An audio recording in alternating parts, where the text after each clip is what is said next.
So today's video is sort of kind of raw style of vlog because I'm preparing for a live on MOR Entertainment where I'm a host. At isasabay ko na rin ang pag-wear test. Itong expensive as like ridiculously expensive lip product from Maybelline. This is the Maybelline Superstay Vinyl Ink. So this is what the packaging looks like. This is the third one actually na ganito ang packaging from Maybelline.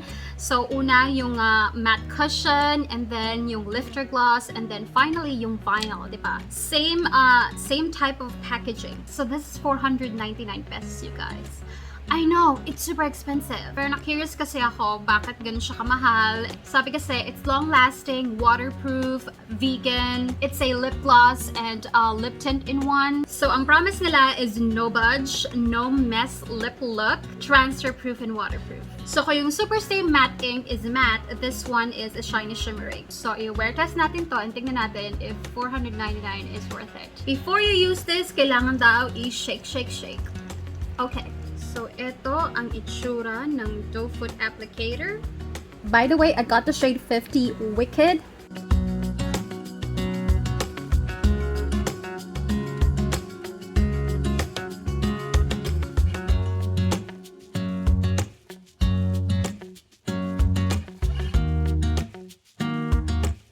So first impression, yung feels niya parang katulad ng Superstay Matte Ink. It has a little bit of tackiness or stickiness. But yeah, this one is on the glossy side. Hindi siya magmumukhang parang like 100% lip gloss. It doesn't look like that. It's more like a liquid lipstick, pero alam mo yun, may konting gloss. I got this Wicked kasi akala ko siya yung red. Dun sa photo kasi siya yung mukhang red. Pero hindi. It's like a very deep magenta pink. Pero in fairness dito kay Marichu Popoy ha, open pa rin siya. Open pa rin siya to getting to know someone, and in this case, getting to know someone again. Popoy at Bea, pareho pala kaming balo nitong si Hector. Para kaming mga bata na nakikipag-date. Lagi nilang sinasabi sa akin na deserve ko naman daw ang maging masaya. And of course, Gorgeous B, paalala po sa June 19 ang birthday, pero ang celebration, tumatanggap ng regalo, June 20, kita-kits, Gorgeous B, Bea po. Bye! Only na share mo about perception lang naman ng sexiness. Very, ang wish ko na, syempre, mahanap natin, you're both very selfless. More about what it means.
So guys, ito na yung final look ng lips ko after eating lunch and after eating dessert. As in, one sitting lang to ng kain. And it's totally butchered.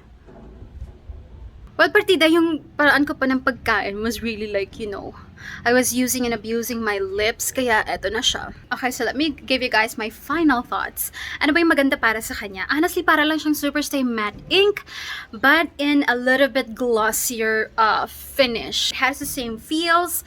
It has the same, I'm not sure about the strength. Kasi parang with this result, parang mas matindi pa rin yung Superstay Matte ink. Pero it's definitely transfer proof, definitely kiss proof, and mask proof, I would like to believe. Waterproof, and actually food proof na rin to some extent. Kung ikaw pa-biscuit lang, sandwich lang, like nothing too grabe na pagkain, snack lang, you're good. This is going to last ng plakado and solid on your lips. Pero kung ikaw yung kainang matindi talaga, like, you know, soup and noodles and some cube and chicken wings, yung parang gagamitan mo talaga ng kamay and kagat and everything, eto, yan magiging finish. Honestly, okay siya, maganda yung finish niya, although meron siyang a little bit stickiness to it, but then with this result, take note, half a day pa lang, isang kain pa lang, for 499 pesos. I don't think I would, recommend that to you guys kasi ang dami-daming pwede maging option na, mas affordable. Una sa lahat, yung Superstay Matte Ink. And then, hindi siya parang lip tint na, alam mo yun, kakapit or magtitint sa lips mo. It's just like a liquid lipstick. Like, so nakapatong lang talaga siya on top of your lips. Hindi siya parang like magbablend. Honestly, maganda siya. Pero, hindi siya worth it for the price. Like, 499? Seriously, 500 pesos. Paano pag in-order mo pa online, tas wala kang free shipping voucher? So, alam mo yon, 550 or so. Not really worth it for me. Pero kung ikaw ay may budget, you have a lot of money to spare, and you love collecting Maybelline products, go ahead. I'm not gonna stop you. Kasi pera mo naman yan. Pero ako personally, I have so many other affordable lip products na long-lasting naman. Kahit papaano, I'm not gonna buy any more of the vinyl. So, I'm so sorry guys, voice na ako on Genie. Anyway, that's it for today's video guys. Sana nag-enjoy kayo.